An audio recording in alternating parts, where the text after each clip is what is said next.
আসসালামু আলাইকুম রহমতুল্লাহ। এটি ৪৫তম বিসিএস এর একটি প্রশ্ন। যদি লগ এ ভাগ বি প্লাস লগ বি ভাগ a equal to log a plus b হয়, তবে a plus b equal to 1, a minus b equal to 1, a equal to b, a square minus b square equal to 1।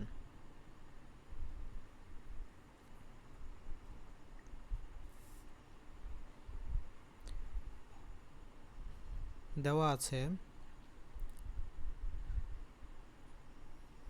Log এ ভাগ B plus log b ভাগ a equal to log a plus B.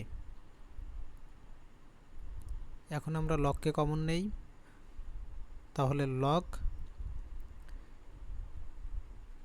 এ ভাগ B into b ভাগ a equal to log a plus b.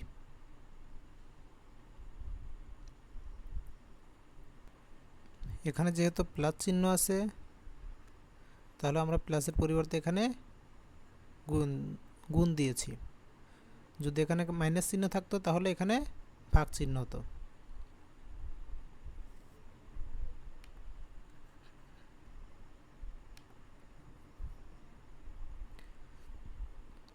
এখন এই এ আর এ কাটা যায়,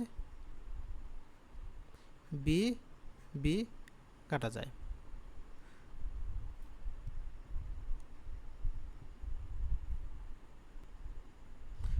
তাহলে log 1 equal to log a plus b. আমরা এখন লগকে কেটে দেই, তাহলে a plus b equal to 1। আমাদের অ্যান্সার হবে option 1, a plus b equal to 1।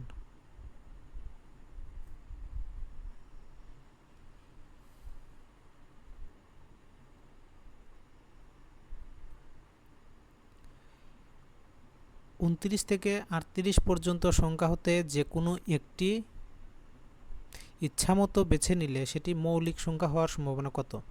Option 1 1/2, option 2 1/3, option 3 3/10, option 4 7/10।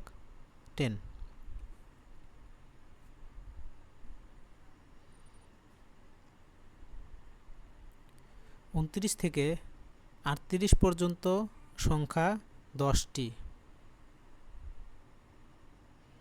29 থেকে 38 পর্যন্ত মৌলিক সংখ্যা 29, 31, 37, এই তিনটি।